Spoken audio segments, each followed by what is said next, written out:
Сәлеметсіздер ме? Сіздермен Мега Глаз компаниясы. Алғашқы жаттығу жоғары төмен деп аталады. Мұны көк дөңгелектен көз алмаңыз.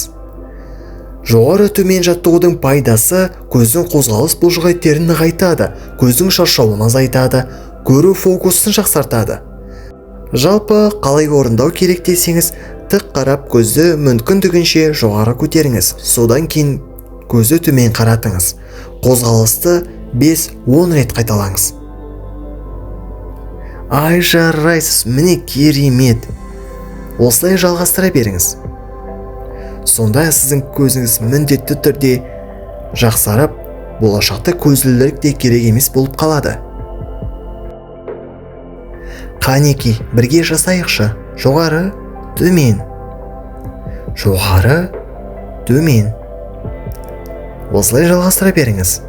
Мен сізге сенемін. Ал келесі жаттығуға көшетін болсақ, оңға және солға жаттығуы.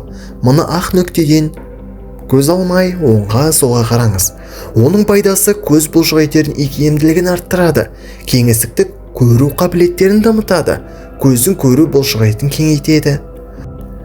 Оны қалай жасау керек десеңіз, өте оңай. Мұны ақ нүктеден көз алмасаңыз, ол да жеткілікті.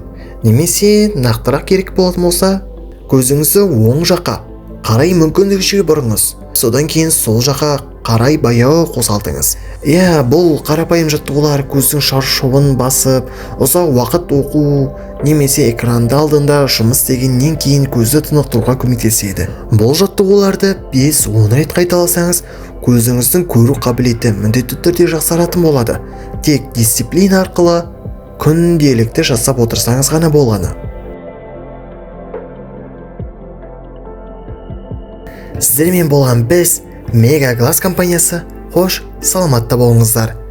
Әлемге 4К форматта көріңіздер. Сау болыңыздар.